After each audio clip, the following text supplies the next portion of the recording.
Good morning and welcome to another podcast from me, Darren, at FPL Onside. We are looking at the quarterfinals today of the Club World Cup. Everyone enjoying it so far? A lot of negativity around it, given the money and stuff. But actually, the football, I've quite enjoyed it. I just love football. So at the end of the day, I'm going to enjoy watching football matches. Did it go as well as I wanted it to this week? Probably not. It looked like it started fantastically, but yeah, fantasy wise, it was a good week. I'm not going to say I've had a poor one, and I'm still doing all right. But I've had green arrow after green arrow. I mean, green arrows are they really a thing in this? But hey, let's jump in. Let's have a look how I did. Round of 16 results. Here we go. I woke up this morning. I think Dortmund played at 2 a.m. last night, this morning, whatever you want to call it. And I really hoped I'd wake up to a double clean sheet and something from Brandt. Wasn't to be. Kobel did make a few saves, though, which got him some extra points, or an extra point. But yeah, Kobel and Svensson there conceded one, annoyingly. Dortmund have conceded a lot in the tournament, in reality. At least, I think, won a game, potentially. Sometimes more. But for me, I thought they'd be a little bit more defensively sound. Frustrating, actually. So yeah, I wanted that double clean sheet when I woke up, which would have really, really helped me. But hey, look, points this week, we got 98. So total points, I'm 347 at the moment. And again, I looked at sort of how many points until the top 100. I mean, that's not going to happen now. It's just too difficult with not many teams left. It's just not this. I've only got one chip left. It's 12th man. That isn't really going to bring you many points in. Let's be fair. Probably, if you get a really good one who scores a brace, say, you're going to get an extra, 15 points maybe. So yeah, 44 points until the top 100. I think for now, I'm 2,270th. So if you've watched any of this series and seen I'm going up and up and up, I'd like to push for potentially, let's say, inside the top 1K. 500, top 500 would be great. And I'm looking all right for this week. But this week is a problem because once you have a few teams that lose, we'll see how many players I can potentially lose, which is unfortunately quite a few, depending on results, obviously. So my star man was Kane, obviously. I did see a lot of people put it on Hakimi, which would have been a great shout, actually. I didn't do that. Mine was on Dewey, I think. For the first PSG game.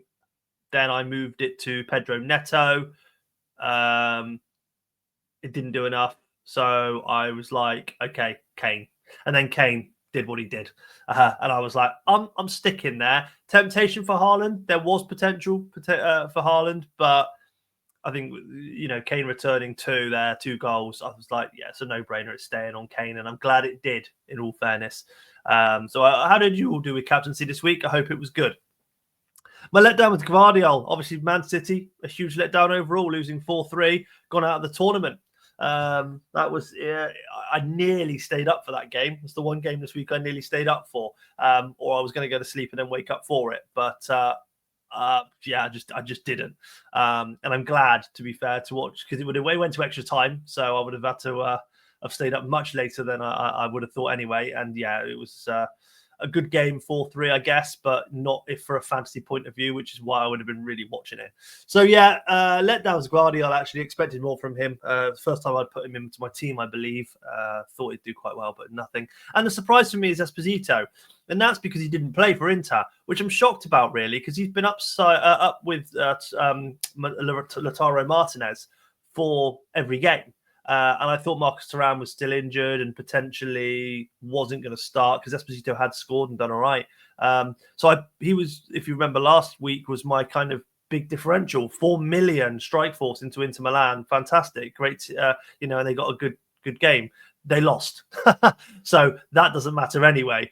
But he didn't start either, which was like, oh, for God's sake. But hey, you know what? If you'd started from the off, maybe they would have won. That's your fault. But yeah, so for benefit of audio, Kobel got 6, Hakimi got 16, Pacho got 9, great double up in defense of PSG. Svensson got 4, Brandt got 3, Neto 10, Doe 8, Elise 3, Kvyatskhelia 5, Kane 26 and Haaland 8. 98, not bad at all. I'll take that for the week. Again, like I said, a green arrow. How did the differentials do this week? We won't take long on here because every single one sucked. Really, really difficult. That's the first time in this whole series of the Club World Cup that I've got no differentials in a week to do anything. Normally, I was consistent. I had 50 to 60% of them doing things. This week, Botafogo, John conceded. Obviously, I had John in as a keeper, and obviously at 90 minutes, he was fine. And I didn't know, actually, because a lot of fantasy games after 90 minutes, the clean sheet's in, it's locked. They don't do extra time. This one does extra time. So they conceded then in extra time. He lost his clean sheet. He got 3. Really frustrating because I thought his clean sheet was on. Mayulu for PSG, don't think he played. Rubbish. Sane for Bayern came on at the end. So rubbish. Barella, Inter. Bye. Yeah, there you go. Say bye-bye. You were terrible through this whole tournament, to be completely honest with you, Inter. I had a lot of high hope for you. Man City, Savinho didn't really do anything again. This time they went out. He didn't do anything in a 4-3 game. And then Koto for Dortmund, they conceded. So, again, rubbish. So, differentials were terrible this week. I've done it a little bit different this week. I've gone for low-owned players in some cases, but it's very difficult to get low-owned players when you get to kind of 8 teams left. Most people have got players, so it just boosts up the percentage because you've got to have the players in some sense. So I've gone a little bit different this week. Excuse me. Still early in the morning. I've got to have coffee. So yeah, differential performance this week. Poor. But it's the first time in about 4 or 5 pods that I've done on this. So I'm all right with that. So the quarterfinal fixtures and players. So the quarterfinals look like this. We've got Fluminense versus Al Hilal tomorrow. No, Friday, because it's Wednesday today. Friday, so 2 days. Then on Saturday, you've got all 3 games. So you've got Palmeiras against Chelsea at 2 a.m.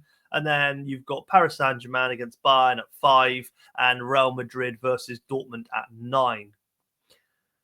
It's tough. Very tough. So let's chuck you some players that I think will be all right this week. Some differentials, as you can see, some big ones. And then, in fact, everyone but the Madrid one is a differential, actually. And I did that for a reason. And it's because, there's barely any differentials from Real Madrid that would play. It's that simple. So Fluminense, we've got Arias in midfield. 6.2 million and 3.2%. Could be a good game between Fluminense and Al Hilal. I think Al Hilal will win, if I'm completely honest with you. But I wouldn't put anyone off punting on somebody like Arias. For Al Hilal, Malcolm up top. He's played every game. He scored a few. He's 7 million. He's 1.3% owned. I think Al Hilal will win. So that's why I've gone with him. I think he's also going to be in my team. For Palmeiras, Fuchs in defence. Palmeiras, I believe they've got one of their main defenders is suspended. So I think Fuchs is the next one to come in for him, and he's played a few minutes anyway. He's 4.7 million and 0.1% ownership. So if you think Palmeiras could keep a clean sheet against Chelsea, he's a fantastic differential. If you don't, then Badia Shil for Chelsea has played every minute so far. Sorry, no, he's not. He's played the last 2 games, looking really solid. 2 clean sheets, 4.6 million, 0.2%. So if you want a Chelsea defence, really good shout for Badia Shil. Going forward in the FPL as well, obviously we get price reveals and stuff soon. They've got a really good start, Chelsea. Hard to pick their midfield and strikers in reality, but their defence, you could probably, Badia Shil's not a bad shout. So PSG, easy to go for Neves because he just scored 2 goals, but actually he's been consistently playing every match through the whole tournament, and he is their lowest owned, 6.5 million, 2.6%. So if you're looking at going all out on PSG thinking, well, do you know what, they're going to win it, not a bad shout. Considered putting all my eggs in one basket and going, I've got 4 at the moment, and going more. I think you can take more now. So Neves was an idea of mine. For Bayern, I've gone for their defender, Upamecano, who was obviously injured for the first game, but has been played more and more minutes through the tournament, and last week played and was very good. 5.6 million, 3% ownership. Madrid, their new boy Hussein was Bournemouth, I believe, before. They've just signed him, haven't they? 5.2 million, 9.6% ownership. So he's quite on the high side if we're talking about differentials. And I'd like to say below 5%. But below 10%, we'll take it. If you think Madrid, obviously, I personally think Madrid will beat Dortmund. And yeah, I do. Dortmund might not score, in all fairness. I think Real Madrid are too strong. Dortmund haven't really done much for me this tournament, in fairness. And then for Dortmund, obviously, I've got to put one in. I've gone for Pascal Gross again, who I did once before. He's played every minute, 5.7 million, 0.7%. Did get 9 assists last season. Has looked really good defensively as well in that midfield part. So he could cop up with something. But against Real Madrid, it's highly unlikely. But I wanted to pick a player from every team that's left in the last 8. So how do I line up? Well, this is me. This is me going forward. I've done my transfers simply because I couldn't be bothered, in all fairness, to wait for news. And I had thoughts and ideas, and I just did it. So I've bought in Fabio, the goalkeeper, Alexander-Arnold. I didn't change any of the midfielder. So Fabio, Alexander-Arnold, Vinicius Jr. and Marcus Leonardo. And the reason I've done that is I mentioned Leonardo is very low owned, and I think Al Hilal will win, and he's played every game, and he scored 1 or 2. So I think he's a great shout. Vinicius Jr. I've bought in because Mbappe played 20 minutes yesterday. Garcia's been playing, I think it's Garcia, isn't it? Has been playing very well and scoring. So would they just go, you know what, Mbappe's the main man, he's starting next game? Would they still phase him in? Like, I know it's only 3 days away, really, but I couldn't say to you now, Mbappe's going to start. I think he will, but I can't do it. Vinicius Jr., however, will. And if you look at how Vinicius Jr., how they line up Real Madrid against Dortmund, Dortmund line up with a kind of a centre-back 3 and then 2 wing-backs. But on the side of Vinicius Jr., you've got Nicolas Sula, who is a massive, massive tank. But he's so slow. And I think Vinicius Jr. on that left side for Real Madrid could do damage against Dortmund on the right.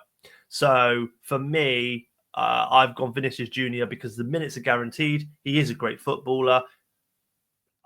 He can score and he can assist, and I'm quite happy with that choice. I think it's the safe option. It's an extra Real Madrid player who I think will beat Bayern. So that's the decision behind that. I've benched all. I mean, obviously I've got Bastoni there because Inter didn't go through on the subs bench, but all 3 Dortmund players are benched at the moment. And unless Marcus Leonardo or Fabio don't do anything, then I'll probably have to obviously put one in. But it will be Brandt, not anything defensive in my eyes. And you can see PSG to beat Bayern. Again, I think it'll be a small score. I would bring no one in from the 2 players of PSG or Bayern, unless you're absolutely certain that PSG will beat Bayern and you want to go all out on PSG to have all their players by the final. I don't hate it. It could work for you. Al Hilal to beat Fluminense, but I think it'll be a low-scoring game, 2-0, 2-1. Chelsea to beat Palmeiras, but it won't be easy, as I've said. And Nicholas Jackson is back. I think he was suspended for 2 games, so he is back. Will he start or will he just keep Delap? I did think about Delap. Real Madrid to beat Dortmund. Yeah, bring in players for Real Madrid, I personally think, but careful of Mbappe. And I looked at my best and worst outcomes here as well. Like, I think my best outcome, if I calculated this correctly, and forgive me, I probably didn't, but if my best outcome would be that I lose 5 players in this round, because I've got sort of Fabio and Leonardo playing each other. I've got obviously PSG and Bayern playing each other, so I could lose 4, I could lose 2. And then Dortmund, Real Madrid, obviously I could lose 3 or I could lose 2. So I think minimum I could lose is kind of 5. The worst outcome is 8 players here. If PSG lose, I've lost 4 instantly. Then obviously if Dortmund lose, there's 7. And then, Chelsea potentially, actually might be 9 players. I might have calculated it wrong already. So for me, it could be a big loss after this. I forgot to look whether or not we get complete wild card again after this. I think we might get unlimited again. which will be good and helpful. So it might not matter, but if we don't, and I was meant to look this up, but I've been a very busy boy this morning, then yeah, I could be in a bit of shit going into the last 4. I'm not playing my 12th man chip this week because I don't know who to put it on. Very, very difficult. I was thinking about a Chelsea player. They haven't done much for me. I don't want a Palmeiras player to do it. I don't want any of the Al Hilal or Fluminense. I would look at PSG or a PSG player, but who? I've kind of got the main guys. It's really difficult, and I did consider Mbappe just in case, but I don't want him to come on for a half, for instance. Maybe he plays 45 minutes this time or something. It's not worth it. So I'm going to keep that until we kind of get into the last 4, maybe even the final. So I'll have 13 players or potentially 13 players, let's say. But yeah, no chip being played this week, but I'm not as confident in the green arrow this week as I have been for the last 3. And last year I've got a green arrow and I kind of felt I would because I've made good choices. This week is difficult. But yeah, there we have it. Very quick, just over 15 minutes. That's what we like, short and sweet with these ones. Hopefully, FPL will be released in a couple of weeks' time. We should get price reveals. Actually, in fact, I say a couple of weeks. Yeah, it really could be a couple of weeks too. We should get price reveals very soon as well. So I'll be back with some FPL content. If you haven't checked out my Gaffer content and you played the Gaffer Championship game, I did my first pod on that the start of this week. So go and check that out. A little look at the fixtures and the potential first draft team. Guest pricing, obviously, because I've no idea. Could be a mile off. But thank you for all the love and support on the channel so far. It's been really, really appreciated. Please keep your comments in. Please keep expressing what you like about it and what could be changed. I'm here making free content for you guys. I don't pretend to be an expert, but I think I know a little bit. Let's be fair. And so far, so good on these differentials, apart from last week, which sucked. So there you go. Just proving that I know my stuff a little bit. Thank you very much. Love you. Bye.